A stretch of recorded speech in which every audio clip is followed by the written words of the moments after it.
준비하고 그러니까 미술관과 도서관에서 그 안에 수집되고 저장되고 보존되고 유통되는 그 모든 그 책과 미술 작품이라는 그런 대학에서는 언어학과 문학을 공부했고요. 그래서 그러니까 석사과정과 박사과정을 미국과 프랑스에서 하면서 비교문학을 공부하기 시작했습니다. 그리고 비교문학 분야에서 저의 전공은 사실 유럽 근대 문학인데 유럽 문학을 공부하면서도 제가 한국인으로서 한국 문학을 어렸을 때부터 독자로서 계속 읽어왔기 때문에 한국 문학을 계속 읽어나가면서 그것에 대해서 그러니까 말을 하고 글을 쓰고 싶다는 욕망을 버릴 수가 없어서 한국문학 평론가로서도 활동을 시작하게 되었고 그러면서 저 직업적으로는 일단 문학 분야에서 일을 하고 있지만 네, 어렸을 때부터 제가 사실 뭐 미술에 대한 특별한 뭐 실기 수업을 받거나 그런 적은 없었지만 그럼에도 불구하고 계속 화집을 넘겨보는 걸 좋아했고 아름다운 것을 찾아서 그것을 생각하는 것을 좋아했고 그래서 저는 그러니까 글을 쓰는 사람으로서 계속 전시회를 다니고 아름다운 것들을 찾아보고 그런 것들을 생각을 하면서 글을 쓰면서 산문을 써오는 작업을 계속 하다가 이제 그것을 그러니까 올해나 내년쯤에 책으로 한 권의 책으로 묶어서 네, 출판이 될 계획이고 또한 아비 바르부르크와 조르지오 아감벤의 짧은 아티클들을 네, 번역을 해서 그것에 관한 에세이를 제가 또 써서 편집한 책이 다른 출판사에서 또 나올 예정입니다. 그리고 저는 여기 빅반데어폴가 소개문을 보고 나서 너무 이것은 정말 운명적이다라고 생각을 했던 이유 중에 하나가 제가 지금 준비하고 있는 박사 논문의 한 챕터가 플로베르의 부박 에페큐시인데 근데 이 빅반데어폴의 프로젝트에 관한 내용도 그 부바르와 페큐시가 소설 속의 두 주인공이 그러니까 골동품을 막 모으고 그것을 자기 집안에 쌓아놓고 이런 챕터가 하나 있는데 저도 사실 그러니까 제 성향도 좀 그런 게 있거든요. 뭔가 특정한 어떤 아이템을 수집하고 있지는 않지만 그럼에도 불구하고 오브제라는 것이 단지 하나의 그냥 물질 어떤 특정한 공간을 점유하고 특정한 형상을 가지고 있는 하나의 그 물체가 아니라 그 안에 역사가 이미 들어가 있고 내력이 있고 사연이라는 게 있고 이야기라는 게 있고 그것을 만든 사람과 그것이 여기저기 이 사람 저 사람 손을 떠다니면서 어떤 한 자리에 있기까지의 그 시간성 이런 것들에 대해서 생각하는 것을 좋아하고 이 프로젝트에 참여하게 되었을 때, 그러니까 그 제안을 받았을 때 가장 기뻤던 이유는 일단 어렸을 때부터 갖고 있었던 큐레이터가 나도 잠깐이나마 되어볼 수 있다라는 그런 로망이 실현되어서 너무 기뻤고요. 그 다음 두 번째 중 하나는 이제 이 시립미술관에 그러니까 대략 3,600점, 4,000점의 작품이 수집되어 있다는 얘기를 권진 선생님께 들었을 때 그때 처음 들었던 저의 생각은 그러니까 이 프로젝트가 도대체 구체적으로 어떻게 진행될지는 아직 모르는 상황에서 근데 만약에 그것이 가능하다면 나는 그 수장고에 들어가서 한 며칠 동안 잠을 자고 싶다라는 생각이 들었습니다. 그러니까 그래서 그 생각이 딱 들자마자 그러니까 저에 대해서 저도 사실 저 자신에 대해서 새로운 점을 알게 되었는데 내가 어떤 예술 작품과 맺고 있는 가장 무의식적인 가장 본질적인 관계는 그것을 보고 싶다라는 욕망이라기보다는 훨씬 더 본질적으로 그것과 잠을 자고 싶다는 것이었고 그것은 당연히 그러니까 에로틱한 욕망이자 그러니까 그리고 시간성에 관한 욕망이기도 했던 것 같습니다. 인간의 행위 중에서 하루 24시간 중에서 가장 많은 시간을 우리가 보내는 행위는 잠을 자는 것이고 따라서 그것은 단순히 에로틱한 욕망이 아니라 내가 사랑하는 그 무엇과 가장 오랜 시간을 되도록이면 보내고 싶다라는 뭐 그것마저도 에로틱한 욕망이라고 한다면 뭐 어쩔 수 없겠지만 단순히 그것만은 아니라는 생각이 들었습니다. 처음에 그 139점이 중에서 골라야 한다는 얘기를 들었을 땐 살짝 실망을 했었는데 왜냐하면은 그 4,000점에 비해서 139점이란 너무나 작은 숫자라는 느낌이 들었고, 그리고 되도록이면 많이 보고 싶다라는 저의 그 욕심, 네, 그 욕심이라고 표현할 수밖에 없는데, 그 욕심과 기대에 비하자면 139점은 좀 너무나 작은 숫자처럼 여겨졌는데, 막상 그 리스트를 받아서 보니까 결코 작은 숫자가 아니라 정말 너무나 많은 숫자였고, 그리고 그 숫자 네, 수학적인 숫자의 문제가 아니라 이것은 정말 뭐 양적인 문제가 아니라 질적인 문제였는데요. 그렇게 저에게 주어진 139점의 작품들을 이제 하나하나 되도록이면 그것에 대해서 많은 정보를 얻으려고 저에게 주어진 뭐 정보에 접근할 수 있는 방법은 제가 수장고에 가서 그것을 하나하나씩 139점이나마 하나하나씩 확인할 수 있지 않은 이상 일단 웹상에서 그것들에 대한 기존의 정보들을 찾아보는 게 가장 그러니까 혼자서 집에서 할 수 있는 손쉬운 방법이었는데 그러니까 그 시간이 굉장히 많이 걸리면서 일단 그것들에 대해서 하나하나 찾아보고 공부를 해나가고 조금이나마 더 작품들 그 썸네일에 불과한 또는 웹상에서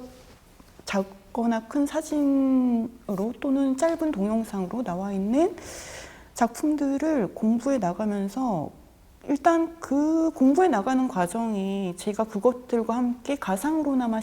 가상이 아니라 실제로 시간을 보내는 방법이 되었고요. 네. 그러니까 이 프로젝트에 참여하게 되면서 여러 가지 감정의 변화를 겪었고 또 여러 가지 그 생각의 변화도 끊임없이 일어났었는데 일단 뭐 처음에는 뭐 기대했다가 실망했다가 그러다가 이것은 결코 실망할 일이 아니라 이만큼도 너무나 과도하게 많다라는 생각과 함께 그렇다면 내가 이걸 하나하나 어떻게 미리 공부를 하고 여기서 그러니까 주제를 선정해서 그 주제에 걸맞는 작품들을 선별해낼 것인가. 이제 훨씬 더 구체적인, 조금 더 이렇게 포커스가 맞춰진, 그러니까 질문을 스스로에게 던지고 그것에 대해서 생각을 하게 되었는데, 처음에는 이 139점 안에서 도대체 어떤 주제를 뽑아내야 할지도 모를 정도로 굉장히 카오스의 상태로 이것저것 너무나 많은 작품들이 주어졌다라는 생각을 했는데 여러 번 반복해서 이 리스트를 다시 보고 다시 볼수록 결국에 여기 선별되어 있는 작품은 2016년 세마 비엔날레 커다란 주제 재난과 뭐 SF와 서울 이것에 맞춰져 가지고 선별되어 있다는 것이 이제 좀 크게 보이기 시작을 했고요. 제가 그 안에서 어떤 작품을 골라내든지 간에 결과적으로는 이 비엔날레가 추구하는 그 주제에 맞춰질 수밖에 없다라는 결론이 났습니다. 주제와 상관없이 그냥 아무 것이든 내 개인적인 취향에 의해서 또는 나도 아직 몰랐던 어떤 특정한 호기심, 특정한 감 그것에 의해서 무엇을 선별해서 골라내든지 간에 그러니까 그것이 결과적으로는 특정한 주제에 이미 맞춰져 있었던 것들에 속할 수밖에 없는 것이라면 좀 설명드리기가 어려운데 뒤집어 말해서 무엇을 골라내든지 다 어차피 주제에 맞춰질 수밖에 없는 것이라면 반대로 무엇을 골라내든 나의 자유고 그러니까 결과적으로 나에게 굉장히 커다란 자유가 주어져 있고 이 비엔날레와 무관한 어떤 나의 개인적인 환상, 나의 개인적인 호기심, 나의 개인적인 감각 그것을 끝까지 추구해도 상관없으리라는 느낌이 들어서 결과적으로는 굉장히 자유롭게 골라내게 되었습니다.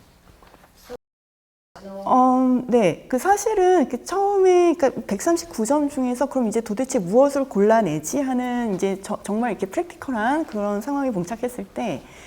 골라내는 문제가 아니었고, 일단 빼버릴 건 빼버리자부터 시작을 하는 게 훨씬 더 쉽더라고요. 그런 식의 접근법이. 나중에 이제 그 공간의 크기가 18.5m 곱하기 5.5m라는 얘기를 듣고 나서 그때 여기 이 정도면 한 10점 내외밖에 못 들어가겠구나 하는 생각이 들어서 그때 이제 최종적으로 한 10점 내외 그런데 가능하다면 아직 꾸역꾸역 좀 집어 넣을 수만 있다면 하는 생각이 들어서 17점을 최종적으로 선정을 했는데요. 그 공간에 3D 이미지를 봤는데 그게 뭐 막힌 하얀 벽도 아니고 막혀있는 까만 벽도 아니고 검정, 그러니까 그 철근으로 된 그리드 형태의 격벽이라는 얘기를 듣고 실제로 그 이미지를 보고 나서 처음에 저에게 든 생각은 아, 이것은 마치 동물원의 우리 같다라는 생각이 들었고 또 그 다음부터 이제 새로운 상상력이 그러니까 상상이 들기 시작을 했는데요. 지금 이렇게 말씀드리다 보니까 저도 갑자기 이렇게 제가 그동안 인지하지 못했던 저의 어떤 무의식적인 상상에 대해서 이렇게 다시 인지하게 되었는데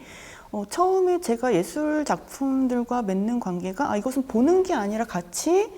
뭔가 이렇게 슬리핑 정말 이렇게 눈을 감고 자는 것이구나 하는 생각에서 내가 이 예술 작품을 무생물이 아니라 생물체처럼 여기고 있다라는 생각이 지금 방금 들었고 그리고 그 동물의 우리처럼 생긴 이 격벽에서도 제가 이것은 마치 동물원 같은데 라는 생각이 들었다는 점에서 제가 이 프로젝트에 참여하면서 뭔가 이 동물성이라는 것과 새로운 지금 관계를 맺고 있지 않나 하는 것을 스스로 지금 발견하게 되었고요. 그래서 나에게 마치 동물원의 우리 같은 하나의 공간이 주어졌다면 예술 작품이라는 것도 일종의 그 애니멀, 리빙 띵 그런 것으로 파악해 볼 수 있지 않을까 하는 생각이 일단 들었었고 결국에는 찾아오는 관객들에게 무엇을 보여준다라는 큐레이터의 협소한 본연의 의무에 내가 맞춰지는 대신 무엇을 보여주든 말든 아무런 상관이 없고 여기 찾아오는 사람이 무엇을 보든 말든 아무런 상관이 없고 그저 이 공간 안에 내가 나도 모르는 아직 밝혀지지 않은 어떤 취향에 의해서 어떤 호기심에 의해서 또는 어떤 감에 의해서 밝혀낸 것들을 그냥 담아놓는 일종의 그 스토리지에서 골라낸 또 하나의 그냥 아직 미완의 스토리지로 그대로 남겨두면 어떨까 하는 생각이 들었습니다. 그 광주까지 서울에서 광주까지 내려가서 비엔날레라는 2년에 한 번씩 열리는 더군다나 한국에서 처음 열린 행사를 위해서 전 세계 곳곳에서 작품들이 모여진 것을 보고 왔는데 그때의 기억으로는 그때 무엇을 보았다는 기억이 남는 게 아니라 어두운 복도를 이렇게 떠다니면서 돌아다녔다는 그러면서 나 스스로 그 비엔날레의 건물가 열리는 건물 안에 있었던 관객들 중에 한 사람으로서 굉장히 모호하고 어슴푸레한 공간을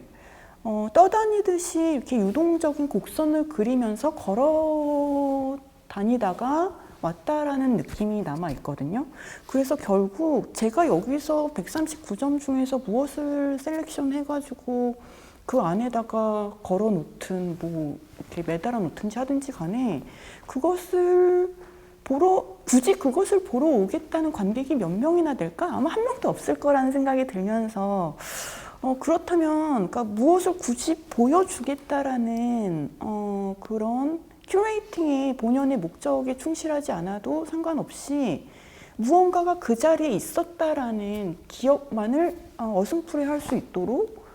무언가가 있었는데 내가 그 그리드의 공간을 통과해서 나왔다라는 기억만 관객들이 아주 극소수의 관객들이 가질 수 있다면 그것만으로도 나는 충분히 즐거운 시간을 보냈다라고 할 수 있을 것 같아요. 미술관의 미래, 저는 그것을 저의 직업적인 입장에서 항상 도서관과 미술관의 미래에 대해서 같이 생각하게 되는데요. 그러니까 도서관이든 미술관이든 저는 그것이 항상 이렇게 그러니까 그 미술관에서 작품을 관리하고 전시회를 준비하고 그러니까 미술관과 도서관에서 그 안에 수집되고 저장되고 보존되고 유통되는 그 모든 그 책과 미술 작품이라는 그런 대상물과 실제적으로 관계를 맺고 있는 분들 네, 미술관과 도서관에서 고용되어서 일하고 계시는 분들과 다르게 저 같은 사람의 입장에서는 이제 당연히 거기에 있는 자료를 보러 가거나 아니면은 읽으러 가거나 아니면 감상하러 가거나 이제 내가 원하는 어떤 대상이 있는 그 장소에 실제적으로 찾아가는 사람의 입장에서 가장 문제가 되는 것은 억세서빌리티의 문제인 것 같아요. 미술관의 미래와 그런 아카이브 도서관의 미래는 결국에는 그러니까 인간에게 단지 어떤 자격이 있는 전공자나 자격이 있는 작가들, 네, 직업인들뿐만 아니라 일반인들에게 작품과 자료를 얼마만큼이나 더 개방하느냐에 따라서 달려 있다고 보거든요. 그러니까 미래라는 것이 결국 생명력의 연장이라고 가장 손쉬운 차원에서 이해할 수 있을 때, 그것이 그냥 미술관 안에 쌓여 있기만 한다면 그것은 절대 생명력이 있다고 생각이 되지를 않아요. 책도 마찬가지고 제가 일하는 분야인 그 문학과 관련해서 생각해 보자면 그랬을 때 도서관의 미래, 미술관의 미래는 결국에는 그 안에 수집되어 있는 작품들의 생명력과 관계되어 있는 것이고 생명력이란 그것이 얼마나 자유롭게 더 공기 중에 노출될 수 있는가 그것과 관련되어 있고 공기 중에 노출될 수 있는 가능성은 이용자들에게 그것을 얼마나 관대하게 이용자들 환대하면서 개방하느냐에 거기에 달려 있다고 생각됩니다.